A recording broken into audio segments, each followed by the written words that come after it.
तो पूरे बहुजन समाज को हम लोग कैसे नेतृत्व कर सकते हैं? और जो लोग नेतृत्व करते हैं हम लोग उसके साथ चलने की जरूरत है। अगर हम नहीं कर पा रहे हैं, लेकिन जो लोग कर रहे हैं उनके साथ जाकर के कंधे से कंधा से मिला करके उनको पैर ना पकड़ करके उसका हाथों को पकड़े और आगे खींच करके आगे बढ़ाए, तभी हम लोग सक्सेस करें। बाबा साहब अमर रहे, अमर रहे, अमर रहे। जय भीम, जय भीम, जय भीम, जय भीम। नारी शिक्षा का परंपरा सावित्रीबाई फुले अमर रहे, अमर रहे, अमर रहे। माता सावित्रीबाई फुले अमर रहे, अमर रहे, अमर रहे। नारी शिक्षा का प्रेरक माता सावित्रीबाई फुले अमर रहे, अमर रहे, अमर रहे। ज्योतिबा फुले अमर रहे, अमर रहे, अमर रहे। बाबा साहब डॉक्टर भीमराव अम्बेडकर अमर रहे, अमर रहे, अमर रहे। भारतीय संविधान जिंदाबाद, जिंदाबाद, जिंदाबाद, भारतीय संविधान जिंदाबाद, जिंदाबाद, जिंदाबाद। डॉक्टर भीमराव अम्बेडकर अमर रहे, अमर रहे, अमर रहे। शिक्षा का प्रेरक माता सावित्रीबाई फुले अमर रहे, अमर रहे। आज गिरिडीह अम्बेडकर भवन में राष्ट्रमाता सावित्रीबाई फुले जी की जयंती मनाई गई, जिसमें जिले भर के तमाम ओबीसी, एससी, एसटी के प्रबुद्ध लोग, बुद्धिजीवी लोगों ने हिस्सा लिया।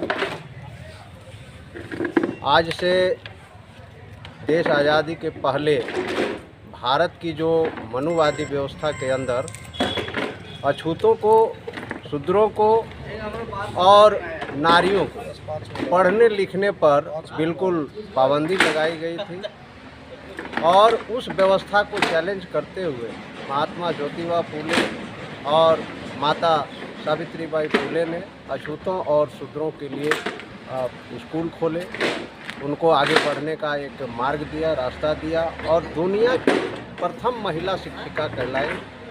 और उन्होंने जो दिशा दिया उसके लिए आज हम लोग जो है आगे बढ़ रहे हैं, और इसलिए उनकी आज हम लोग जयंती।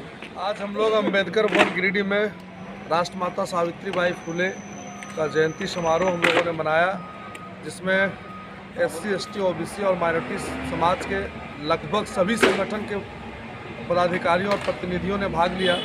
और हम लोगों ने आज ये निर्णय लिया है कि पूरे ज़िले में एक बहुजन एकता मंच बनाएंगे, और एससी, एसटी, ओबीसी, माइनॉरिटी के जितने भी जातीय संगठन है या समाज के संगठन है, सभी एक मंच पर आकर के इस कलयुग में कलम की ताकत को हम लोग दिखाएंगे, कलम की लड़ाई लड़ेंगे, और समाज में व्याप्त अंधविश्वास, कुरीति, रूढ़िवादी परंपराओं को दूर करने के लिए हम अपने लोगों को जागरूक करेंगे, उन्हें शिक्षा के बारे में बताएंगे, और ये कार्यक्रम हम लोग बृहद तरीके से पूरे जिला भर में चलाएंगे। लीजिए वकील साहब। आज माता सावित्रीबाई फुले भारत की प्रथम शिक्षिका का जन्म दिवस मनाया गया, जिसमें कई संगठन के लोगों ने अपनी अपनी सहभागिता निभाई। इसमें ओबीसी समाज के लोग भी आए हुए थे, मुस्लिम समाज के भी लोग आए थे, एससी, एसटी, माइनॉरिटी सभी समाज के लोग आए हुए थे। और ये किसी जाति बेसिक पे इसे ना समझे, ये ऐसी महिला है कि जितने भी भारत में महिला है, सब महिलाओं को मैं आग्रह करना चाहूँगा कि इनको एक बार ज़रूर पढ़ें। इनको पढ़ना ये आपकी ही प्रतिष्ठा, मान सम्मान की बात है, इनको पढ़ना ही आपका असली शिक्षा कहलाएगा। आज दलित शोषित समतामूलक समाज के तत्वावधान में माता सावित्रीबाई फुले की जयंती मनाई गई, और दलित समाज के सभी कार्यकर्ता, सामाजिक कार्यकर्ता लोग उपस्थित थे। साथ ही बैठक में ये निर्णय लिया गया कि समाज की कुरीतियों को सभी लोग मिलजुल करके उसे दूर करें, और आने वाले समय में, आने वाले दिनों में हम दलितों का संगठन किस प्रकार मजबूत हो, इसके लिए विचार विमर्श किया गया, और निर्णय लिया गया कि दलित समाज के सभी जातियों को संगठित करने के लिए हम सभी सामाजिक कार्यकर्ता एक साथ बैठक करें, और बैठक करके अपने ज़िला को मजबूत करें, और ज़िला से लेकर के हम क्रमशः आगे बढ़ेंगे, तभी हमारा जो है सो संगठन, दलित का संगठन मजबूत होगा, और हम राजनीतिक लाभ लेने में सफल हो पाएंगे। जय भीम मीडिया जी।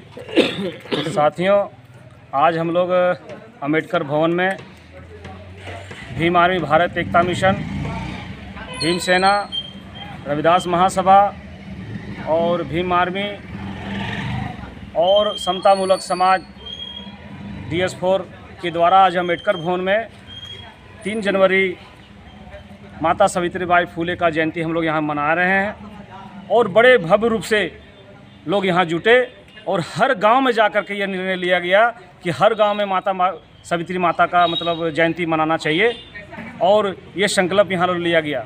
और आज के दौर में इस भारत में जो त्रुटियाँ चल रही है, पूरे बहुजन समाज पर मतलब शिकंजा कसा जा रहा है मनुवादियों के द्वारा। आज मुसलमानों को टारगेट किया जा रहा है, हमारे SC ST लोगों को टारगेट किया जा रहा है। ये बहुत घोर निंदा इसको हम लोग करते हैं।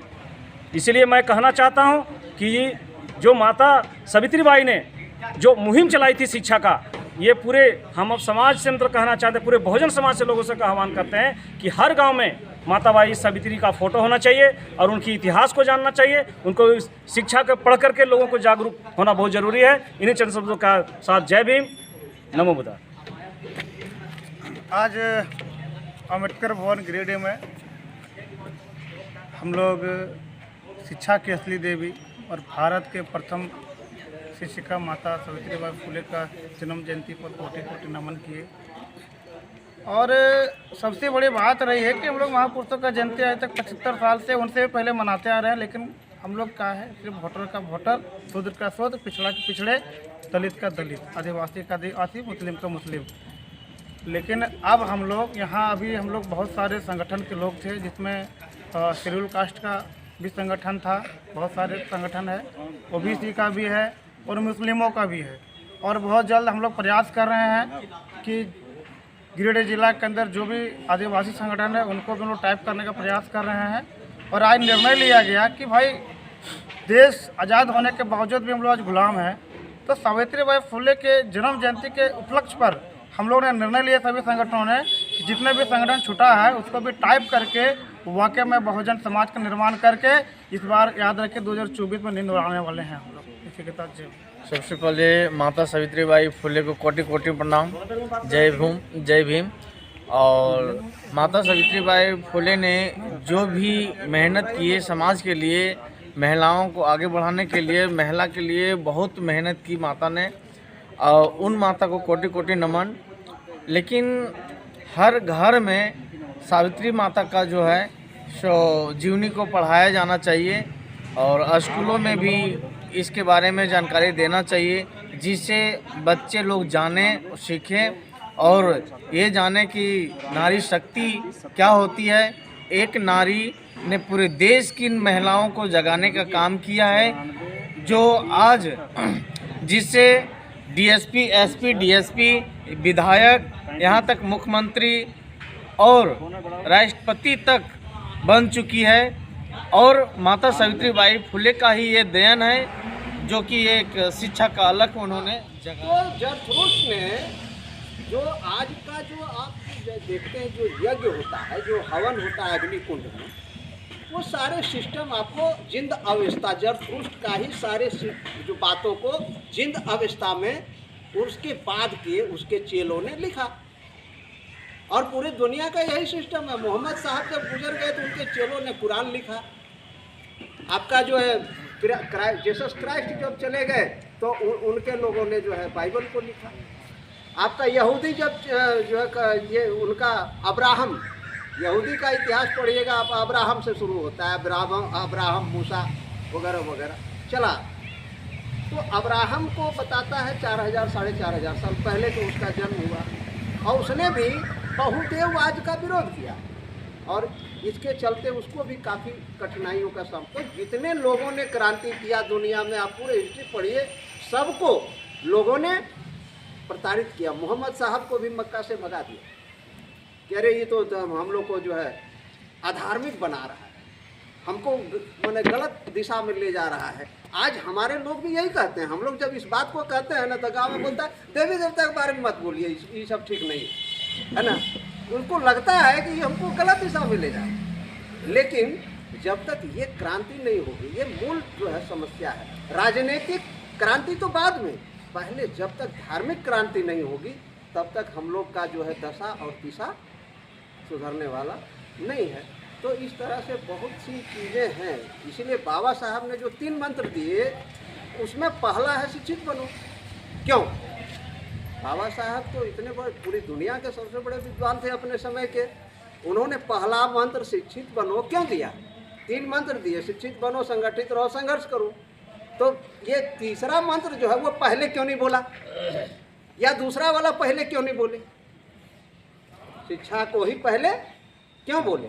इसका मूल कारण था बाबा साहब, क्योंकि वो भी जो है एक अशिक्षित, मोटा मोटी अशिक्षित परिवार में ही पैदा हुए, और जब शिक्षा का उनको जब ये हुआ, पूरी दुनिया का जब उन्होंने सारी चीज़ों का जब अध्ययन किया, तब उनको ये सारे षड्यंत्रों का उनके दिमाग में पर्दाफाश हुआ। तब उन्होंने कहा कि जब तक हमारे लोग शिक्षा नहीं प्राप्त करेंगे, ज्ञान उनको नहीं होगा, जब तक वो सारी चीज़ को समझेंगे नहीं, तब तक क्रांति नहीं होगी। और जब क्रांति जब तक नहीं होगी, तब तक इनके जीवन का जो दशा है उसमें बदलाव नहीं होगा। तो इसलिए ये सारे चीज़ों का हम लोगों को अध्ययन करना चाहिए। धार्मिक क्रांति दुनिया भर में हुई, लेकिन भारत में धार्मिक क्रांति नहीं हुई, और आज भी हम लोग धार्मिक गुलाम हैं, मनुवाद के गुलाम हैं, देवी देवता के गुलाम हैं। बहुदेववाद का हर जगह दुनिया में था, लेकिन उसका जो है रूपांतरण हो गया। आज ईसाई लोग जो है एक देव की पूजा करता है, मुस्लिम लोग एक अल्लाह की पूजा करता है, यानी एक ही मानता है, यहूदी लोग एक ही मानता है, और भी बहुत सारे जो है वो एक ही। लेकिन ये हमारा आज भी जो है जो पुराना चल रहा है, और क्या कहता है सनातन, ना सनातन शुरू से, अरे तो शुरू से चला आ रहा है, तो साला शुरू से हमको तुम शूद्र बना दिया, तो हम सुधरे रहेंगे क्या? दुनिया में बदलाव होता है कि नहीं? जो झोपड़ी में रहता है वो बिल्डिंग में कल नहीं रह सकता है क्या? है सनातन बोलते हो तुम, शुरू से माने तू झोपड़ी में है तो झोपड़ी में रहो। उसका कहने का मतलब यही है, उसका कहने का मतलब बदलो नहीं। अरे हमको बदलाव चाहिए, हम जो है हमको परिवर्तन चाहिए। बहुजन समाज में जो गुलामी की व्यवस्था है, इसके लिए हम लोगों को दिमाग में एक क्रांति, ये सब जो है पाखंड है, इसको बजा के रखने के लिए। और तो ज़्यादातर लोग जानते हैं कि ये सब है, लेकिन क्या है, इसको हमको जन जन तक कैसे, जब तक ये युवा लोग समय निकाल के गांव में नहीं जाएंगे, महिलाओं सबसे ज़्यादा महिलाएं इसमें ये है, पुरुष लोग तो समझ रहे हैं, लड़के बच्चे समझ रहे हैं, लेकिन महिलाएं ज़्यादा ये है। तो महिलाओं के बीच में जा कर के इसको ये करना होगा। जैसे हमने एक बार नहीं कई बार पूरे ज़िले में घूम करके हमने महिलाओं से पूछा, बहुत जगह महिलाओं को ग्रुप को हमने संबोधित किया और जो है क्लास लिया, तो महिलाओं से ही पूछा कि आप बताइए, ऐसी मान्यता है, आप लोग मानते हैं कि सारा कुछ चलाने वाला ऊपर वाला? हमने पूछा महिलाओं कि आप बताइए कि आपका घर संसार, बाल बच्चा, खर्चा बर्चा, कर्जा महाजन, ये सारी चीज़ें संचालित हो रहा है, ये कौन करता है? तो एक थोड़ा सा बुद्धिजीवी महिला थी, उन्होंने कहा कि नहीं, अब तो हमारे पति कमाते हैं, बेटा कमाता है, तब होता है। तो हम कहें तो ऐसा भी तो आप लोग मानते हैं कि सब चलवे वाला ऊपर वाला? बोल हाँ, कुछ लोग ऐसा तो बोलते हैं और हम लोग भी मानते हैं। हम कहें तो ये बताइए कि दुनिया में 2 चीज़ें हैं, दिन रात है, झंडी मुंडी है, मैंने हर चीज़ में 2 चीज़ है ना, सच्चा है, झूठा है। तो इसमें 2 बातें आ गई, एक कि ऊपर वाला चलाता है, और दूसरी बात आ गई कि हम कमाते हैं या हमारा पति कमाता है, बेटा कमाता है, तब चलता है घर द्वार। तो 2 बात हो गई। तो इसमें सच तो एक ही होना होगा, ऊपर वाला चलाता है या हम कमाते हैं तब चलता है। ये 2 बात में एक ही बात सच होगा, या तो हमारा बात सच होगा या तो ऊपर वाला का बात सच होगा। क्या सही है कि नहीं? कि वो चलाता है और हम चलाते हैं, दोनों तो नहीं हो सकते, एक ही वो होगा, या तो हम चलाते हैं या तो ऊपर वाला चलाता है। तो हमने पूछा महिलाओं को कि आपका पति, आप बेटा या आप जो कमाते हैं या काम काज करते हैं, वो अगर बंद कर दें, घर संसार चलेगा क्या? घर परिवार चलेगा क्या? तो वो महिला लोग ने ही जवाब दिया कि नहीं। हम कहे चलो ठीक है, ये तो जरूरी है। अब ये बताइए कि ऊपर वाले को जो आप लोग मानते हैं उसको छोड़ के और कमाना जारी रखें, तब चलेगा घर द्वार? बोल हाँ, तब तो चल जाएगा। हम कहें तब सच क्या है? इसके बिना नहीं चलेगा, ये सच है, और जिसके बिना चल जाए वो झूठ।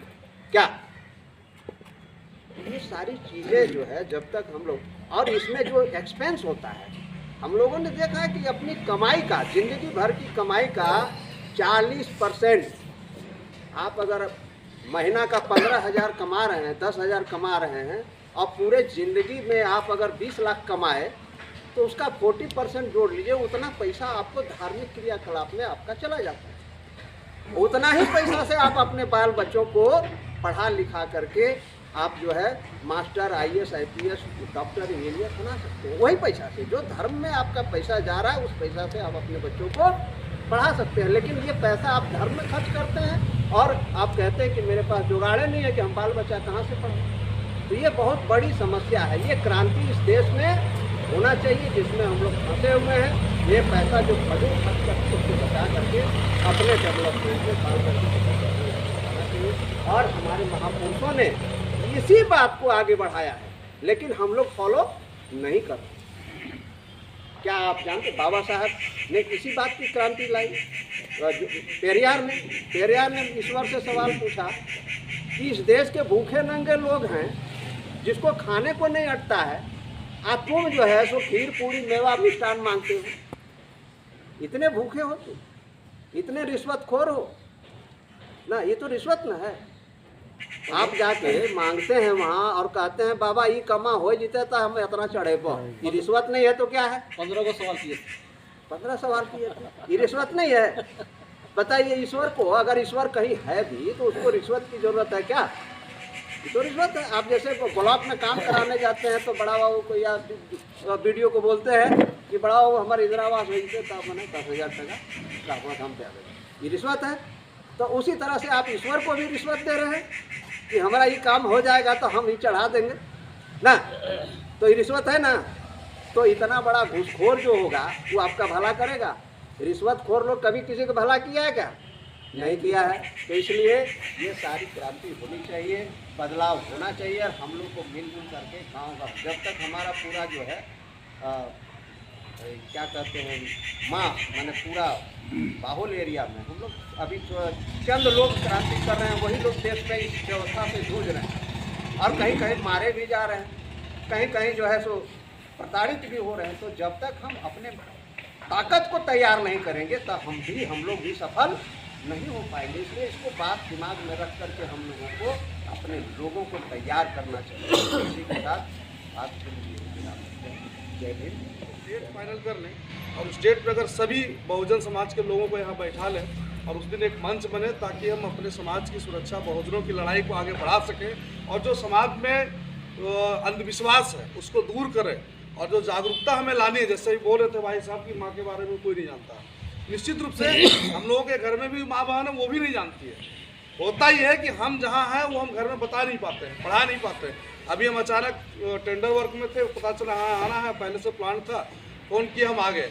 ये चीज़ अगर जाकर के हम घर में बताएंगे, अपनी बीवी को अगर बताएंगे कि हम किस कार्यक्रम में भी पार्टिसिपेट किए, हम वहाँ क्यों गए, वो कौन थी, तो इससे क्या होगा, घर से एक नई शुरुआत होगी। हमारी बेटी जानेगी, बहन जानेगी, माँ जानेगी, पत्नी जानेगी।